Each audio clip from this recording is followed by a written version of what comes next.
الحمد لله نحمده ونستعينه ونستغفره ونؤمن به ونتوكل عليه ونعوذ بالله من شرور أنفسنا ومن سيئات أعمالنا من يهده الله فلا مضل له ومن يضلله فلا هادي له ونشهد أن لا إله إلا الله وحده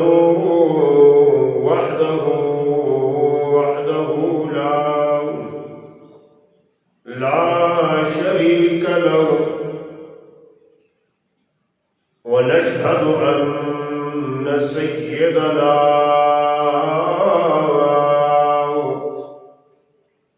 ومولانا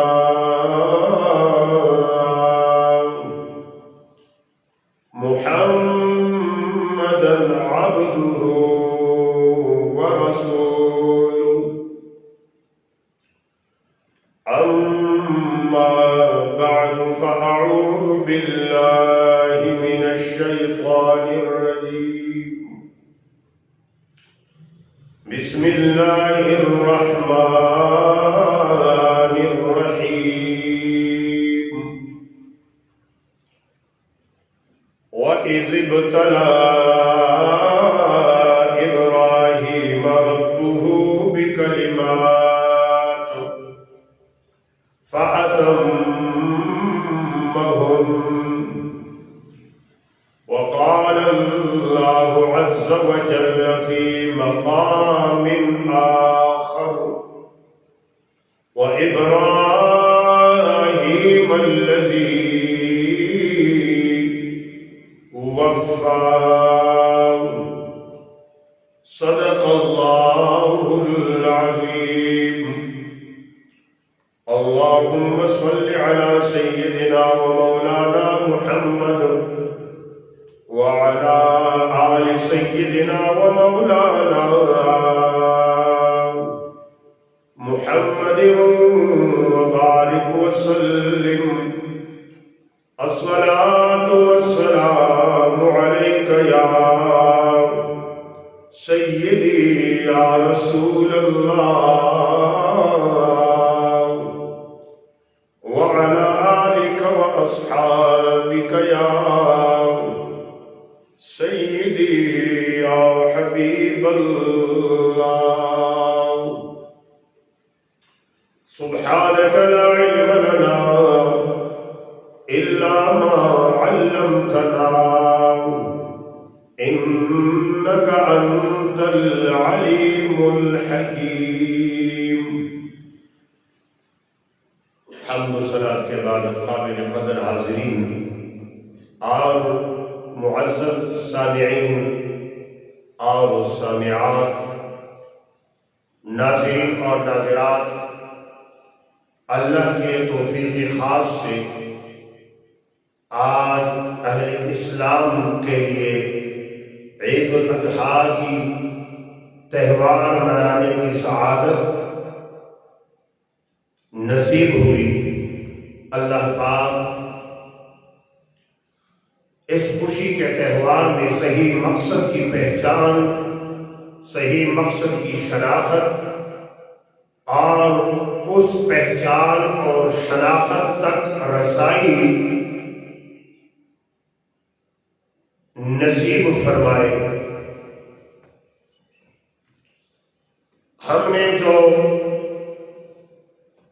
اشتہار پر عنوانی موضوع رقم کیا تھا وہ ہے دنیاوی محبتوں کو عشق الہی میں قربان کرنے پر حضرت سیدنا ابراہیم علیہ السلام کو کئی آزمائشوں میں کامیابی پر کئی انعامات خاصہ سے نوازنا اور نوازا جانا۔ آئیے اس سلسلے میں قرآن اور حدیث کی روشنی میں بیان شروع کرنا چاہتے ہیں۔ جو آیات کریمہ تلاوت کر کے آپ کے گوش گزار کی، یہ سورہ البقرہ آیت نمبر 124 ہے۔ رب ذوالجلال ارشاد فرماتا ہے وَإِذِ ابْتَلَىٰ، اور اس وقت کو یاد کرو جب مبتلا فرمایا، امتحان لیا، آزمائش میں ڈالا، ابراہیم، سیدنا ابراہیم علیہ السلام کو، ربہ، اس کے پروردگار نے، اس کے رب نے، بکلمات، چند باتوں میں، چند کلمات میں، فَأَتَمَّهُنَّ، پس ان امتحانات کو، ان چند کلمات کو ابراہیم علیہ السلام نے پورا کر دیا۔ ان ساری باتوں کو، آزمائشوں کو سیدنا ابراہیم علیہ السلام نے پوری کر دی۔ اور ایک اور مقام پر سورہ النجم میں ارشاد فرمایا وَإِبْرَاهِيمَ الَّذِي وَفَّىٰ، اور ابراہیم وہ عظیم ذات ہے جس نے پورے کے پورے امتحانات، پوری آزمائشوں میں کامیابی، فوز و فلاح پا کر 101% کامیابی سے ہمکنار ہوئے۔ سورہ بقرہ کی آیت نمبر 124 میں رب ذوالجلال کے خاص پیغمبر حضرت سیدنا ابراہیم علیہ السلام کے مختلف امتحانات اور ان میں ان کی کامیابی، پھر اس کے انعام اور صلہ کا بیان ہے۔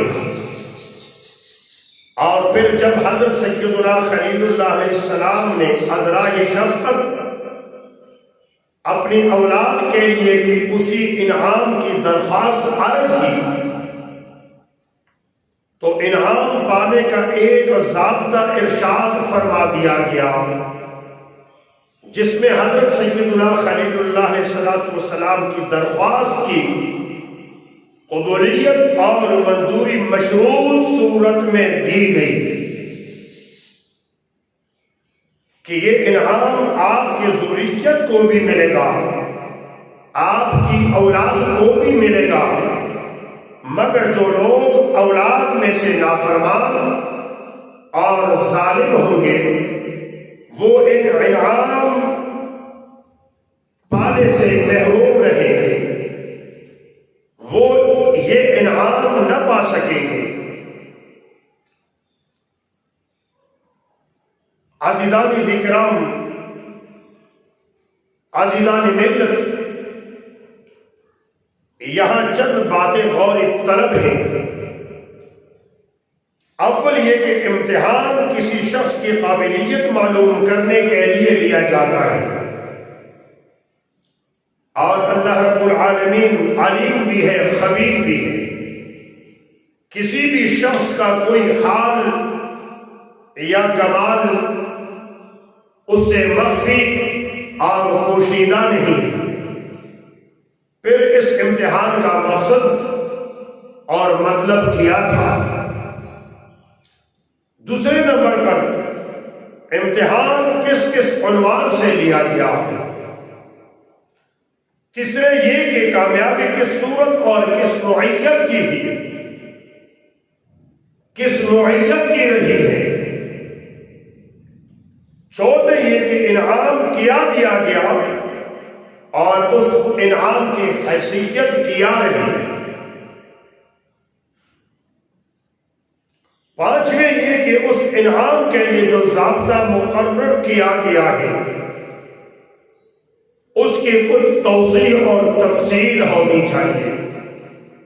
اس کی توضیح اور تفصیل کیا ہے؟ پہلی بات، پہلا سوال کہ امتحان کا مقصد کیا تھا،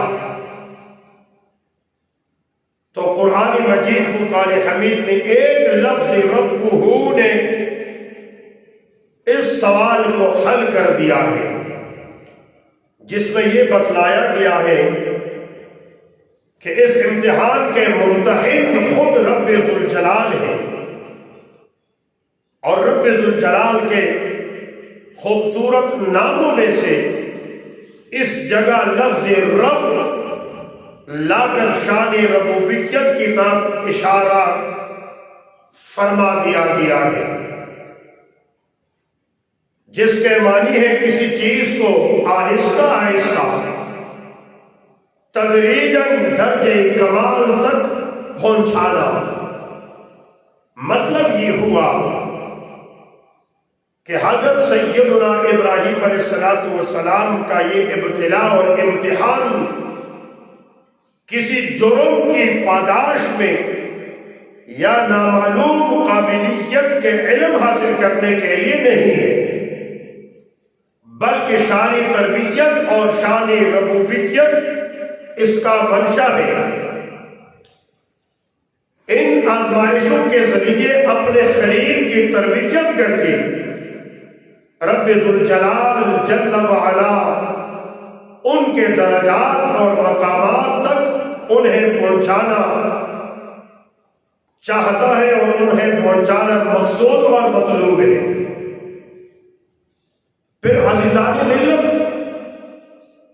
اس جملہ میں مفعول کو مقدم اور فاعل کو مؤخر کر کے یوں ارشاد ہوا، وَإِذِ ابْتَلَىٰ إِبْرَاهِيمَ رَبُّهُ فاعل ہے اور ابراہیم مفعول ہے۔ قاعدہ اور قانون کے مطابق فاعل پہلے ہونا چاہیے تھا اور مفعول کو بعد میں آنا اور لانا چاہیے تھا، پر یہاں تو قاعدہ اور قانون الٹ ہو گیا، فاعل کو مؤخر کر دیا اور مفعول کو مقدم کر دیا۔ اس میں کیا رمز ہے، اس میں کیا راز ہے، اس میں کیا حکمت ہے؟ میں اور کسی کا کیا حوالہ دوں گا؟ مفتی محمد شفیع اپنی تفسیر معارف القرآن جلد 1 صفحہ نمبر 310 پر لکھتے ہیں کہ اس میں ابراہیم علیہ السلام کی جلالت شان کو، عظمت اور مقام کو اور نمایاں فرمایا گیا۔ سبحان اللہ! اللہ کریم خود خالق ہے، مالک ہے، مرضی کے مالک ہے۔ وہ اپنے برگزیدہ بندوں کو جس مرتبہ اور مقام سے نوازنا چاہے اسے کوئی پوچھ نہیں سکتا، اس پر کوئی اعتراض نہیں کر سکتا۔ مگر افسوس کہ آج کل کے مسلمان نام نہاد پڑھے لکھے لوگ، نام نہاد تعلیمی یافتہ، وہ اللہ کے برگزیدہ بندوں کی بے ادبی و گستاخی کرتے ہیں۔ وہ کہتے ہیں کہ کسی حال میں بھی اللہ کے برگزیدہ بندوں کو آگے نہیں ہونا چاہیے، اور نہ یہ منشاء قرآن، منشاء دین اور منشاء خداوندی ہے۔ استغفر اللہ! ایسے لوگوں کی عقلوں پر، ذہنوں پر، ایسے لوگوں کی فہم و فراست پر مجھے افسوس ہے، اور افسوس سے کہنا پڑتا ہے کہ نادان بدنصیب بدبخت، اللہ کی مرضی ہے کہ وہ اپنے محبوبوں کو بلند مرتبہ بلند مقام عطا فرماتا ہے۔ تجھے کیا تکلیف ہے کہ تو اس بلند مقام عطا فرمانے پر پریشان ہو جاتا ہے؟ یہ پریشانی اللہ کے دی ہوئی مرتبہ اور مقام پر ہے، لہذا یہ پریشانی کسی کو نفع بخش اور فائدہ مند نہیں۔ لہذا یہ پہلے سوال کا جواب ہوا۔ دوسرا سوال کہ امتحان کس عنوان سے لیا گیا، تو اس کے متعلق قرآن مجید فرقان حمید میں صرف کلمات کا لفظ آیا کہ یہ امتحان کئی کلموں کے مضامین پر مشتمل تھا۔ وہ کتنے کلمے تھے؟ احادیثوں میں 10 کلمے بھی آئے ہیں، اور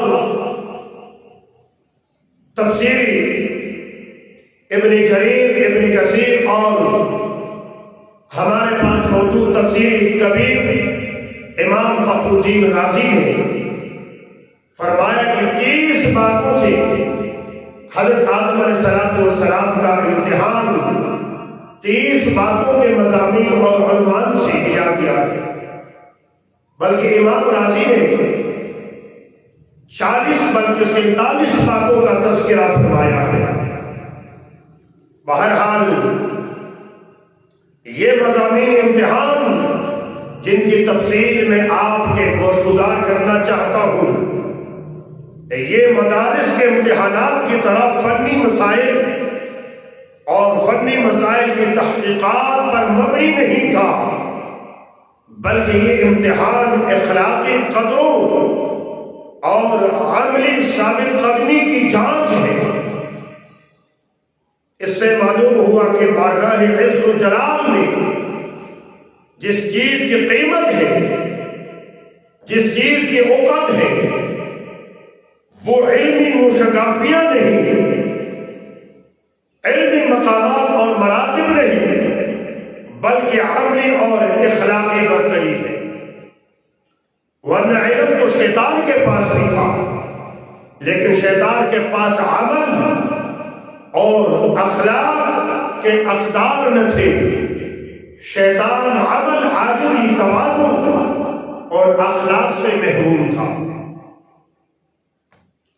رب ذوالجلال کو منظور تھا کہ حضرت سیدنا ابراہیم علیہ السلام کو اپنی دوستی کا لباس خاص عطا فرمایا جائے، خلعت کا خلعت خاص عطا فرمایا جائے۔ اس لیے اللہ رب العالمین نے سیدنا ابراہیم علیہ السلام کو سخت امتحانات سے گزارا۔ پوری قوم کی قوم، حتیٰ کہ اپنا خاندان سب کے سب بت پرستی میں مبتلا تھے، سب کے عقائد اور رسوم سے مختلف ایک دین حنیف ان کو عطا کیا گیا، اور اس کی تبلیغ اور قوم کو اس کی طرف دعوت دینے کا بار گراں آپ پر ڈالا گیا۔ حضرت سیدنا ابراہیم علیہ السلام نے پیغمبرانہ جرأت اور ہمت کے ساتھ بے خوف و خطر قوم کو خدائے وحدہ لا شریک جل مجدہ کی طرف بلایا اور دعوت دی۔ بت پرستی کی شرمناک رسم کی خرابیاں مختلف عنوانات سے بیان کی، عملی طور پر بتوں کے خلاف جہاد کیا۔ پوری قوم کی قوم آمادہ جنگ و جدال ہو گئی۔ اللہ جل جلالہ کے خلیل نے اپنے مولا کی رضامندی، اپنے رب کی محبت اور عشق کے سمندر میں ڈوب کر آپ کو آگ میں ڈال کر زندہ جلا دینے کا فیصلہ کر لیا نمرودیوں نے۔ اللہ کے خلیل نے اپنے مولا کی رضامندی کے لیے اپنے مولا کی محبت میں اس فیصلے کو سر آنکھوں سے قبول کیا، کسی طرح اپنے ماتھے پر کسی قسم کا شکن اور بل نہیں آنے دیا۔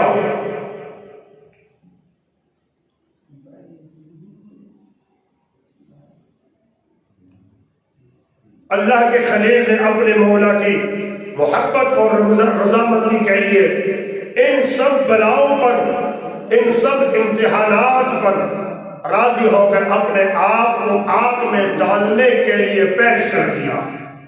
رب ذوالجلال نے اپنے خلیل کو امتحان میں کامیاب پایا، آزمائش میں کامیاب پایا تو آگ کو حکم دیا، قلنا یا نار کونی بردا وسلاما علی ابراہیم، ہم نے کہا اے آگ ابراہیم پر سلامتی گل گلزار بن جاؤ۔ جب رب ذوالجلال نے آگ کو یہ آگ حکم دیا تو دنیا کے جتنے آگ تھی، جہاں جہاں پر آگ جل رہی ہے، دنیا کے جس کونے میں آگ جل رہی تھی، جلائی جا رہی تھی، دنیا کے سارے آگ ٹنڈے پڑ رہے، اپنے اندر جلانے کی کیفیت کو ختم کر دیا۔ ہر آگ نے اپنے اندر ایک رحمت اور شفقت کی کیفیت پیدا کر دی، لہذا نار نمرود بھی اس زمرہ کا فرد بن کر ٹنڈی ہو گئی۔ قرآن مجید میں لفظ بردن آگے بردن کے ساتھ لفظ سلامہ فرمایا، اور لفظ سلامہ فرما کر کہ کسی چیز کی ٹھنڈک حد اعتدال سے بڑھ جائے تو وہ سردی بھی برف کی طرح کسی کو نقصان دے سکتی ہے، تو اللہ پاک نے بردن سلامہ فرمایا کہ ایسی ٹھنڈک ہو کہ ٹھنڈک پیارے ابراہیم کو، میرے دوست کو سکون پہنچائے، چین پہنچائے۔ میرے بھائیوں، اس امتحان سے جب آپ کامیابی سے ہمکنار ہوئے، آپ کے امتحان سے آپ کامیاب ہوئے، اس امتحان سے فارغ ہو کر دوسرا امتحان شروع ہو گیا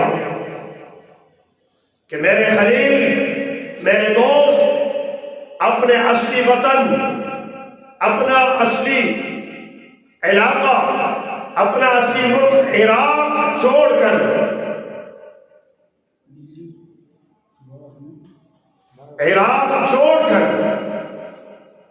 آپ ملک شام کی طرف ہجرت کر جائے۔ حضرت سیدنا ابراہیم علیہ السلام نے رضائے خداوندی کی طلب میں، اللہ رب العالمین کے عشق و محبت میں قوم اور وطن کو بھی خیر باد کہہ دیا، نہ قوم کی پرواہ کی، نہ ملک اور وطن کی پرواہ کی، نہ رشتہ داروں کی پرواہ کی، اپنے اہل و عیال، اپنے بال بچ کے ساتھ ہجرت کر کے شام تشریف لے گئے۔ اب قوم اور وطن کو چھوڑ کر ملک شام میں قیام کیا ہی تھا کہ یہ حکم ملا کہ میرے محبوب، میرے خلیل، اپنی رفیق حیات، اپنی زوجہ، اپنی بیوی حضرت سیدہ بی بی حاجرہ رضی اللہ عنہا اور ان کے اکلوتے بیٹے، دودھ پینے والے سیدنا حضرت ابراہیم اسماعیل علیہ السلام کو ساتھ لے کر یہاں سے بھی کوچ کرے، عراق سے شام اور شام سے بھی اب آگے چلے جائے۔ ایسے امتحانات ہو رہے ہیں۔ حضرت جبریل امین علیہ السلام تشریف لائے اور دونوں میاں اور بیوی کو حضرت ابراہیم علیہ السلام، حضرت حاجرہ علیہ السلام اور ان کے شیرخوار دودھ پیتے بچے اسماعیل علیہ السلام کو ساتھ لے کر چلے، شام سے بھی نکل گئے، سفر شروع ہو گیا۔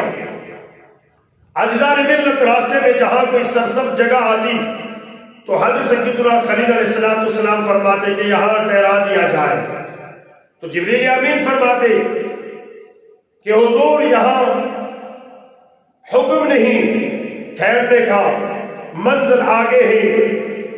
جب وہ خشک پہاڑ اور گرم ریگستان آ جاتا ہے جہاں آگے کسی وقت بیت اللہ کی تعمیر اور شہر مکہ کی بستی بسانا مقدر تھا، اس ریگستان میں آپ کو اتار دیا جاتا ہے، وہاں ٹھہرایا جاتا ہے، وہاں پڑاؤ رکھا جاتا ہے۔ اللہ اکبر!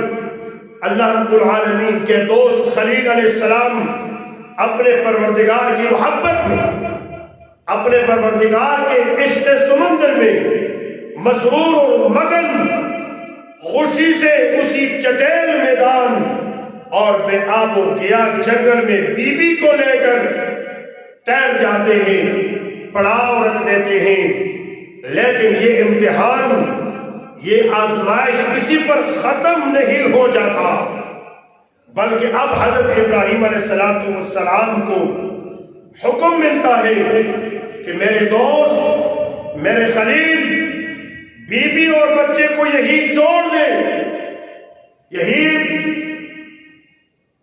بیابان چٹیل سرزمین پر چھوڑ دے بیوی اور بچے کو، اور خود ملک شام واپس ہو جائے۔ اللہ اکبر! خود ملک شام واپس چلے جائے۔ اللہ رب العالمین کا یہ دوست پیارے خلیل حکم پاتے ہی اس حکم کی تعمیل میں اٹھ کھڑا ہوتا ہے اور شام کی طرف روانہ ہو جاتا ہے۔ تعمیل حکم میں اتنی تاخیر بھی گوارا نہ کی، اتنی دیر بھی گوارا نہ کی کہ بیوی کو یہ اطلاع دے دے کہ مجھے چونکہ اللہ کی طرف سے حکم ملا ہے، اس لیے میں اب یہاں سے بھی، جہاں مکہ شہر آباد ہونا تھا، جہاں بیت اللہ تعمیر ہونا تھا، اس جگہ سے میں واپس پھر شام جا رہا ہوں۔ اتنی دیر بھی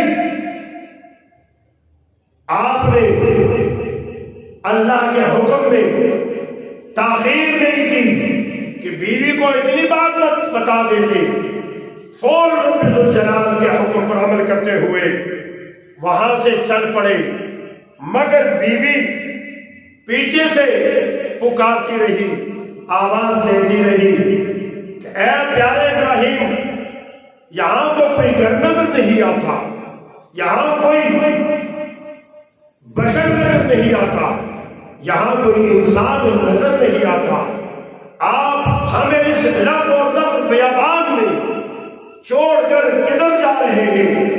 آپ نے پیچھے نہیں دیکھا، آپ نے مڑ کر نہیں دیکھا کہ عورت ہے، بیابان ہے، اجنبیت ہے، کوئی ساتھ دینے والا مددگار نہیں، بچہ شیرخوار دودھ پینے والا نابالغ چھوٹا بچہ ہے، لیکن اس بیابان میں، اس ویرانی میں اپنی بیوی کو چھوڑ کر جانا بہت بڑا امتحان ہے، بہت بڑی آزمائش ہے۔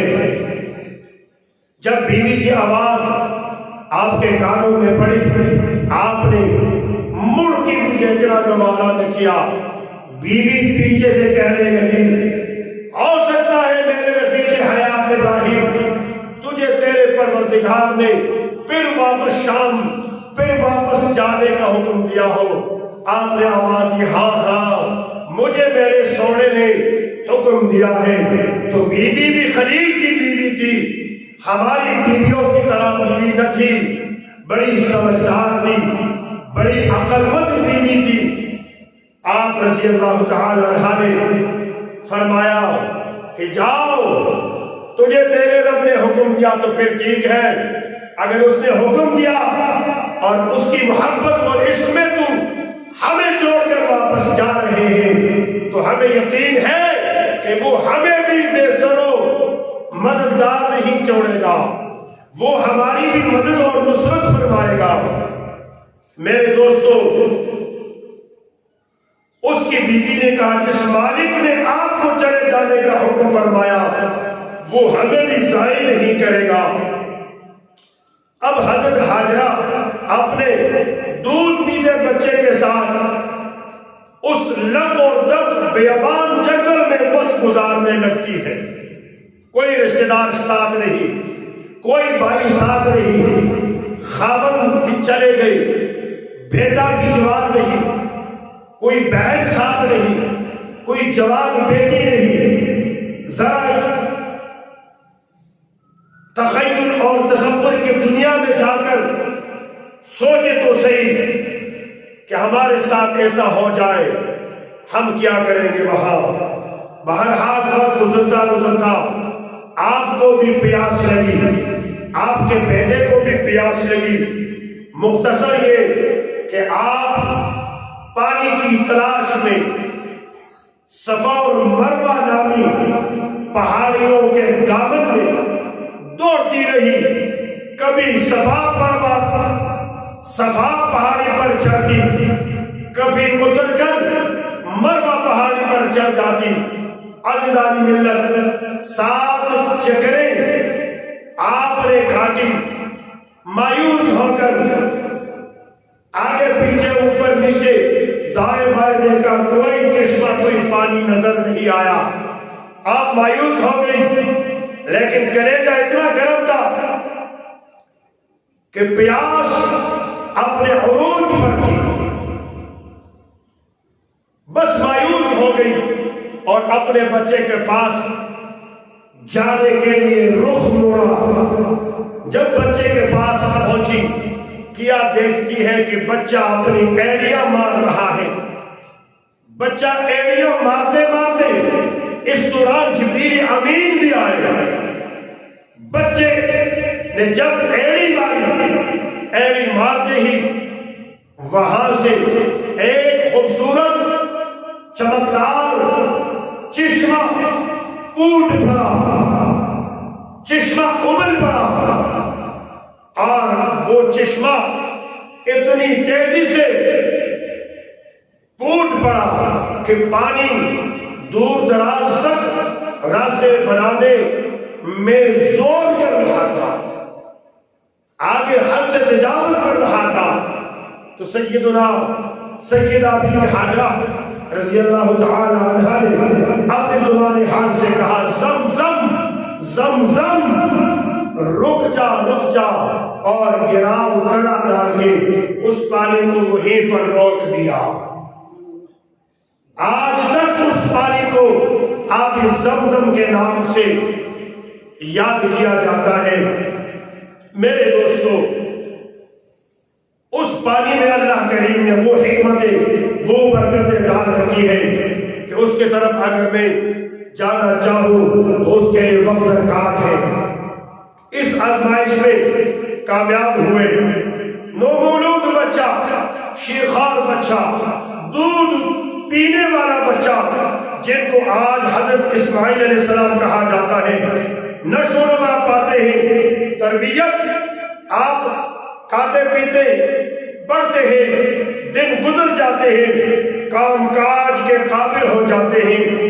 حضرت ابراہیم علیہ السلام باشارات ربانی گاہ تشریف بھی لاتے ہیں کہ میں دیکھوں بچہ کیسا ہے، بیوی کیسی ہے، بس دور سے دیکھ کر پھر ملک شام واپس جاتے ہیں، اور بیوی بچہ کو دیکھ جا کر اطمینان حاصل کر لیتے ہیں۔ اس وقت پھر اللہ رب العالمین اپنے خلیل کا تیسرا امتحان لیتے ہیں، تیسری آزمائش لیتے ہیں۔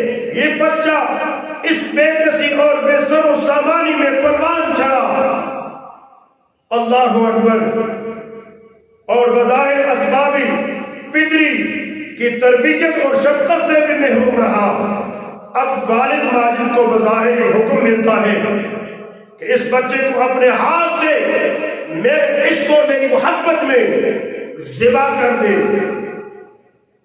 اللہ رب العالمین ارشاد فرماتا ہے فلما بلغ معه السعي، جب اسماعیل علیہ السلام چلنے پھرنے کی عمر پہ پہنچ گیا، قال یا بنی، تو ابراہیم علیہ السلام نے کہا اے میرے بیٹے، انی ارانی فی المنام، میں خواب دیکھتا ہوں، انی اذبحک، کہ میں تجھے ذبح کر رہا ہوں، فانظر، بیٹے تو دیکھ تیرا کیا خیال ہے، فانظر ماذا تری، تیری کیا رائے ہے، تیرا کیا خیال ہے۔ قال، قربان جاؤ ایسے بیٹوں پر، ایسے اولاد پر، ایسے تربیت یافتہ اولاد پر فوراً اس نونہال، اس چھوٹے بچے نے اپنے باپ کو جواب فرمایا۔ حاجی صاحب توجہ سے بیٹے بڑی خوبصورت، اس سے بڑھ کر کوئی بات نہیں، توجہ سے سنیں۔ اس چھوٹے بچے نے کس نے سمجھایا تھا اس کو، کس نے بتایا تھا اس کو؟ یہاں تو بڑے بڑے لوگ موت سے ڈرتے ہیں، بڑے بڑے لوگ ایک انگلی کاٹنے سے بھاگتے ہیں، بڑے بڑے طاقتور جرأت مند، بڑے بڑے بہادر سوئی چوبنے سے اور بکا کا شکار ہوتے ہیں، شور اور شرابہ وابلہ کرتے ہیں۔ قربان جاؤ پیارے اسماعیل علیہ السلام عرض کرتے ہیں اے میرے ابا جان، یا ابت افعل ما تؤمر، اے میرے ابا آپ کو جس کام کا حکم دیا گیا ہے اسے آپ کر لیں، ستجدنی انشاءاللہ من الصابرین، اگر اللہ نے چاہا تو آپ مجھے صبر کرنے والوں میں پائیں گے۔ میں صبر کرنے والے باپ کا بیٹا ہوں، میرے اندر حاجرہ کا خون ہے، میرے اندر میرے باپ ابراہیم تیرا خون ہے، میں کبھی بھی صبر کا دامن ہاتھ سے جانے نہیں دوں گا۔ میرے بھائیوں، حضرت سیدنا ابراہیم علیہ السلام نے اپنے بیٹے کو خواب کے مطابق، یہ واقعہ آپ نے بارہا بار سنا ہے، پڑھا بھی ہے، اس میں بھی آپ کامیاب ہوئے، اور جب رب نے آپ کو اس امتحان میں بھی کامیاب پایا تو رب ذوالجلال نے ارشاد فرمایا، اور وہ تو قادر ذات ہے، جنت سے اسماعیل کے بدلے میں ایک دمبا، ایک مینڈا فدیہ کر کے ابراہیم علیہ السلام کے سامنے لا کر رکھ دیا، اور ابراہیم علیہ السلام نے اسے ذبح کر کے قربان کر دیا۔ آج تک اسماعیل علیہ السلام کے بدلے میں پوری امت صبح قیامت تک قربانی کی سنت زندہ کر رہی ہے، صبح قیامت تک اس سنت کو زندہ کرتے رہیں گے۔ ابراہیم علیہ السلام اس امتحان میں کامیاب ہوئے۔ آگے میرے بھائیوں، فقہاء اکرام، مفسرین اکرام فرماتے ہیں کہ اسماعیل علیہ السلام، ابراہیم علیہ السلام کو اللہ رب العالمین نے کئی باتوں میں آزمایا ہے، آزمائش میں مبتلا فرمایا ہے۔ کئی فرماتے ہیں 10 باتوں میں، ان 10 باتوں میں 5 باتوں کا تعلق جسم کے سر کے ساتھ ہے، جس میں پاکی ہے، اور 5 باتوں کا تعلق باقی جسم کے ستھرائی اور صفائی کے ساتھ ہے۔ اور کچھ حدیث امام فخر الدین رازی اور دیگر مفسرین اکرام لکھتے ہیں کہ حضرت اسماعیل علیہ السلام اور حضرت ابراہیم علیہ السلام کی آزمائش 30 باتوں میں ہوئی ہے۔ کتنی باتوں میں؟ 30 باتوں میں آپ کو آزمایا گیا ہے۔ وہ 30 باتیں، ان میں 10 باتیں سورہ برات میں ہیں، سورہ توبہ میں، اور 10 باتیں سورہ مؤمنون میں ہیں، اور 10 باتیں سورہ احزاب میں ہیں۔ آئیے دیکھتے ہیں وہ 10 باتیں کون سی تھی جو سورہ توبہ میں ہیں، جن سے اللہ پاک نے ابراہیم علیہ السلام کو آزمایا ہے۔ ارشاد فرمایا التائبون العابدون، وہ ایسے ہیں جو توبہ کرنے والے، عبادت کرنے والے، الحامدون اور حمد کرنے والے، السائحون روزہ رکھنے والے، الراکعون رکوع کرنے والے، الساجدون سجدہ کرنے والے، الآمرون بالمعروف نیکی کا حکم دینے والے، والناہون عن المنکر اور برائی سے روکنے والے، والحافظون لحدود اللہ اور اللہ کی حدوں کو محفوظ کرنے والے، اللہ کی حدوں کی حفاظت کرنے والے ہیں۔ وبشر المؤمنین اور اس کے ساتھ ساتھ ایمان والوں کو خوشخبری دینے والے ہیں۔ ان باتوں نے اللہ پاک نے ابراہیم علیہ السلام کو آزمایا۔ جن باتوں کا تذکرہ آپ نے سنا، ابراہیم علیہ السلام سے بڑھ کر زیادہ کوئی ان باتوں پر نہیں اترا ہے۔ آپ ان باتوں میں اتنے کامیاب ہوئے کہ آپ کی مثال آپ ہیں۔ نہ آپ کے سجدے کی مثال، نہ آپ کے رکوع کی مثال، نہ آپ کے حمد و تعریف کی مثال، نہ آپ کی توبہ کی مثال، نہ آپ کی عبادت کی مثال ملتی ہے، نہ آپ کے حدود اللہ کی حفاظت کی مثال ملتی ہے، نہ آپ کے مسلمانوں کو خوشخبری دینے کی مثال ملتی ہے۔ یہ 10 باتیں ہی ہو گئی۔ سورہ مومنون میں 10 باتوں کا تذکرہ ہے۔ قد افلح المؤمنون، بے شک ایمان والے کامیاب ہوئے۔ الذین هم فی صلاتهم خاشعون، وہ جو اپنی نمازوں میں خشوع اور خضوع کرتے ہیں، عاجزی کرتے ہیں۔ اس پوزیشن میں، اس امتحان میں، اس حکم میں حضرت سیدنا ابراہیم علیہ السلام عروج پر ہے، بلندیوں پر ہے۔ والذین ہم عن اللغو معرضون، ہر فضول اور غلط بات سے اعراض کرنے والے ہیں، بیہودہ باتوں سے اعراض کرنے والے ہیں، بیہودہ باتوں کے قریب نہیں جاتے۔ والذین هم للزکاة فاعلون، اور اپنے ہر لحاظ سے پاکیزگی اختیار کرنے والے ہیں۔ والذین هم لفروجهم حافظون، اور اپنے پردوں کی حفاظت فرمانے والے ہیں۔ الا علی ازواجہم، ہاں سوائے اپنی بیویوں کے، اور ما ملکت ایمانہم، یا سوائے اپنی لونڈیوں کے، فمن ابتغى فإنهم غیر ملومین، ہاں اپنی بیویوں اور اپنی لونڈیوں میں ان پر کوئی ملامت نہیں۔ فمن ابتغى وراء ذلك، جس نے اپنے حلال بیویوں اور اپنی لونڈیوں کے سوا کوئی اور تلاش کیا اور کسی طرف توجہ دی، فرمایا فاولئک هم العادون، یہی لوگ حد سے تجاوز کرنے والے ہیں۔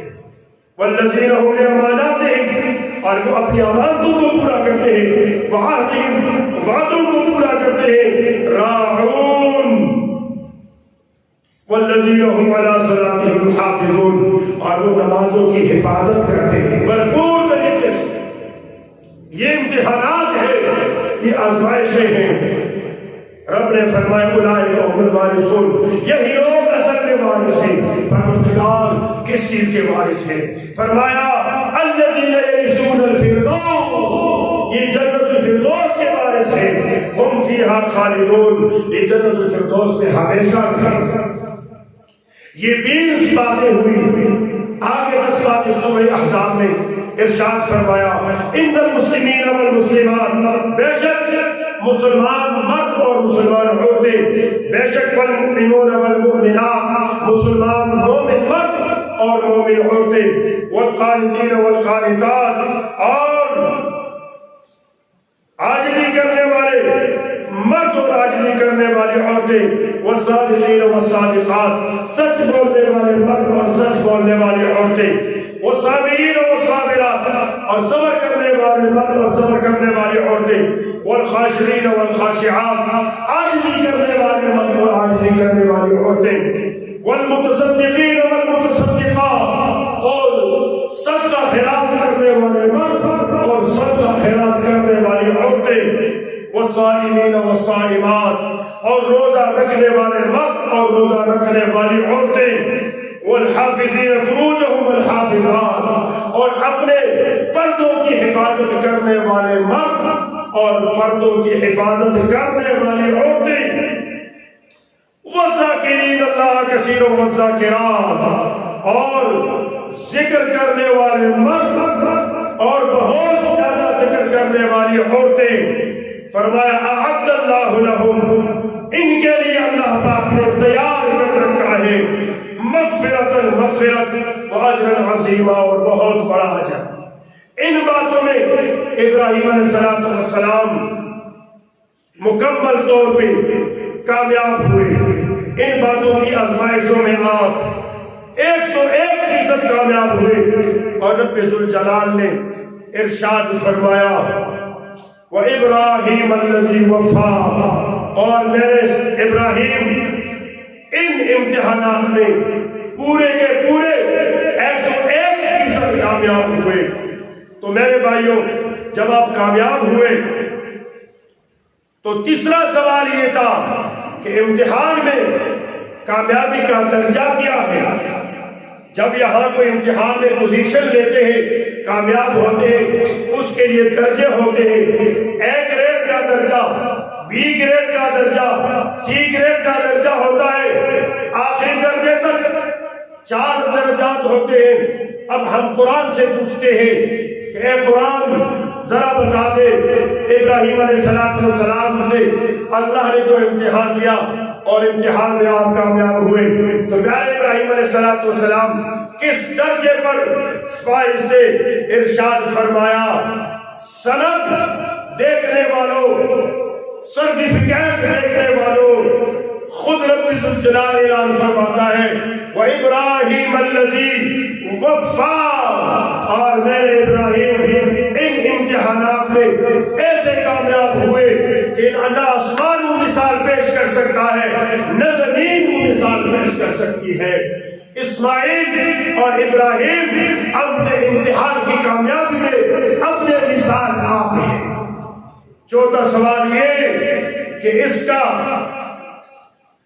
اس امتحان پر انعام کیا ملا؟ کیوں جب کامیابی پر کوئی انعام پا لیتے ہیں، انہیں کوئی مقام، کوئی انعام دیا جاتا ہے، امتحان میں جب 100% کامیابی ملتی ہے، اس پر انعام دیا جاتا ہے۔ یہ انعام رب بھی ممتحن بن کے امتحان لیتا ہے، اور پھر رب ممتحن بن کے امتحان میں کامیاب ہونے والے اپنے دوست ابراہیم کو انعام بھی دیتا ہے۔ تو دیکھتے ہیں کہ اللہ پاک نے ابراہیم علیہ السلام کو کن انعام سے نوازا۔ ارشاد فرمایا میرے دوست، میرے خلیل، تو ہر امتحان میں کامیاب ہوا، بچے کے قربانی میں بھی تو کامیاب، نمرود کی آگ میں بھی تو کامیاب، ملک کی ہجرت میں بھی تو کامیاب، اپنے بچوں کی فراقت میں بھی تو کامیاب، ابراہیم توبہ میں بھی تو کامیاب۔ یہ جتنے صفات آپ نے سنے، ہر ایک میں آپ 100% کامیاب نظر آئے۔ رب نے فرمایا ابراہیم تجھے انعام کے طور پہ سب سے پہلے میں پوری انسانیت کے لیے امام بناتا ہوں۔ یہ انعام ہوا پوری انسانیت کے لیے انعام۔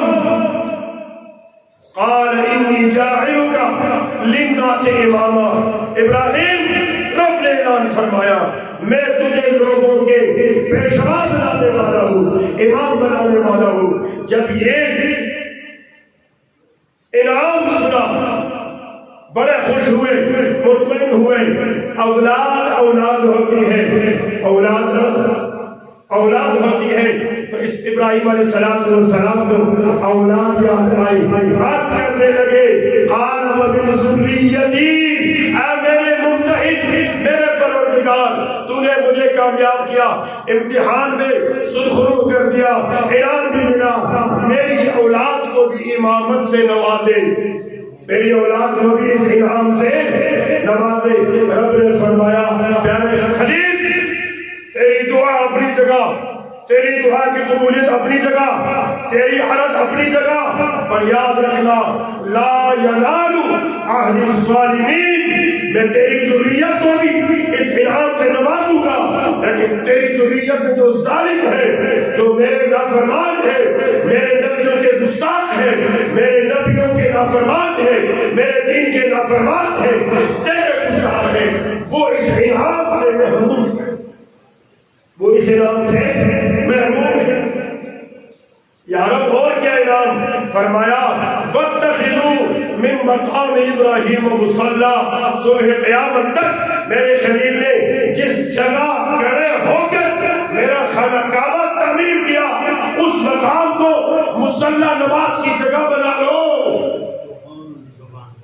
او مولویوں، نبیوں کی عظمت نہ ماننے والوں، نبیوں کی عظمت کو شرک کہنے والوں، رب فرماتا ہے ابراہیم تجھے انعام کے طور پر یہ دیتا ہوں کہ جہاں تو کھڑا ہو کر میرا گھر بنا رہا ہے، اس جگہ کو میں قیامت تک کے لیے مسلمانوں کے لیے مقام مصلی مقام ابراہیم بنا دیتا ہوں۔ جب بھی میرا بندہ 7 طواف کر کے طواف مکمل کریں گے، ادھر آ کر 2 رکعت نماز پڑھنی ابراہیم کی یاد میں واجب ہے۔ یہ شرک ہے، رب واجب فرماتا ہے اپنے نبی کی عزت اور یاد کو۔ پھر فرمایا ابراہیم اور بھی انعام دیتا ہوں، سن لے ابراہیم، وَاتَّخَذَ اللَّهُ إِبْرَاهِيمَ خَلِيلًا، میں نے تجھے اپنا دوست بنا لیا، اللہ نے ابراہیم کو اپنا دوست بنا لیا۔ سبحان اللہ، یہ کوئی معمولی مقام، معمولی انعام ہے۔ پھر فرمایا میرے خلیل تو اپنے امتحانات میں کامیاب ہوا، تجھے ایک اور انعام بھی دیتا ہوں، بارے کیا انعام ہے؟ فرمایا قل، میرے محبوب فرما دیجئے صدق اللہ، رب نے سچ فرمایا۔ قل صدق اللہ، کہہ دے رب نے سچ فرمایا۔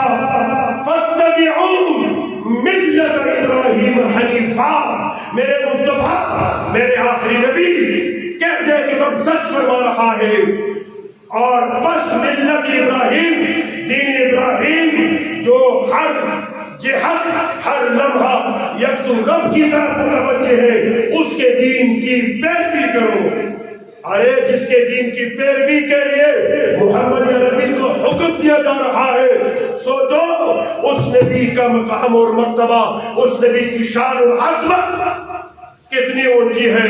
وہ اپنے امتحان پہ کامیابی اور امتحان کی کامیابی پر بڑے انعام کا ہوٹل بن رہا ہے۔ اس ساری انعامات سے بڑھ کر فرما ابراہیم اور کچھ مانتے ہو؟ رب جلیل سارے انعامات تم نے دے دیے، سارے انعامات مجھے مل گئے، میں چاہتا ہوں کہ وہ نبی جس کا ذکر خیر میں 1000 سال پہلے سن رہا ہوں، وہ نبی میری اولاد میں آ جائے۔ تو رب نے فرمایا ابراہیم تیری ہی دعا قبول کرتا ہوں، وہ آخری نبی تجھے میری اولاد میں دے دیتا ہوں۔ اس سے بڑھ کر انعام کیا ہوا؟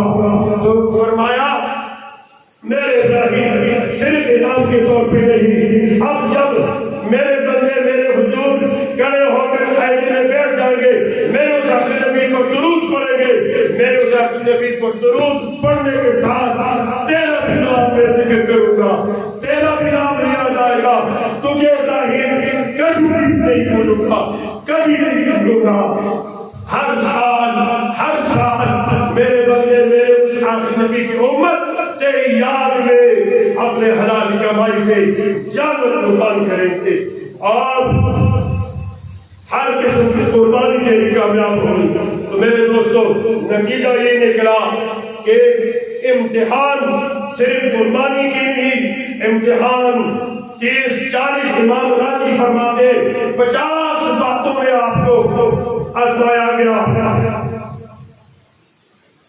اور ساتھ ہی بھی فرمایا کہ خبردار اگر کسی کو اپنا پیشوا بنانا ہو، کسی کو اپنا امام بنانا ہو، کسی کو اپنا نگران بنانا ہو، کسی کو اپنا امیر بنانا ہو، تو سننے والوں، ابراہیم کی نیت پہ قربانی کرنے والوں، ابراہیم کے اسوہ کو زندہ کرنے والوں، یہ پیغام ہے کہ ظالم کو نگران نہ بناؤ، ظالم کو امیر نہ بناؤ، ظالم کو حاکم نہ بناؤ، ظالم کو امام نہ بناؤ، ظالم کو پیشوا نہ بناؤ، ظالم کو مقتدا نہ بناؤ، ورنہ پیچھے جاؤ گے، تباہ ہو جاؤ گے، شرمندہ ہو جاؤ گے، رسوا ہو جاؤ گے، ذلیل ہو جاؤ گے۔ آج دیکھو پوری دنیا اور بالخصوص پاکستان کے مسلمان، پاکستان کے علماء، پاکستان کے عوام کس طرح ذلیل ہو رہے ہیں۔ کیوں ذلیل ہو رہے ہیں؟ کہ ہم نے ظالموں کو مقتدا بنا دیا، ظالموں کو امام بنا دیا، ظالموں کو حاکم بنا دیا، ظالموں کو امیر بنا دیا۔ اور اللہ پاک ہم سے اس بارے میں ضرور پوچھے گا کہ تو صرف جانور پر چری پھیر کر ابراہیم کی سنت کو زندہ کرتے تھے، یہ جو دنیا امیر بنایا اس میں کس کا حق ہے؟ یہ ظلم کس نے کیا؟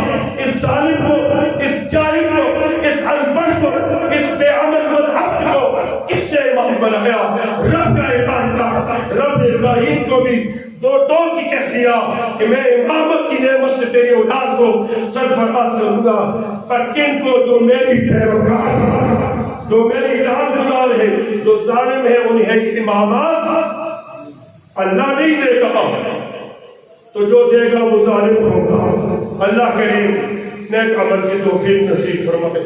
وما علینا الا البلاغ۔